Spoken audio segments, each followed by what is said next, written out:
nikako normalna, pa nemaš ti kotina da ideš u čaršiju. Pa imam, ja sam već velika cura. Bože, dragi ove djece, pa te mi reci, šta ćeš ti raditi u čaršiji, mala? Idem sa kolegicom na šišu. Ma kako šišu? Šta je šiša? Ti tata ne znaš, Bože dragi. Bože dragi, ove današnje omladne. Ali slušaj, moraš biti do 11 u kući, jel ti jasno? Ja ću doći kući kad ja hoću, nema me čekati. Ma kako ti meni možeš reći tako mala? Ja sam već velika cura, imam i momka. Bože dragi, imaš i momka? Daj mi reci, treba li ti para? Ne trebaju mi pare.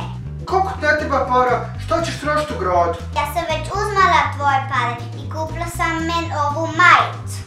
Aj, Bože dragi, tako malo dijete, a sve im pare potroši. Ja sam moram za tebe raditi. Haj, čao, ja ode, nemoj me čekat večeras.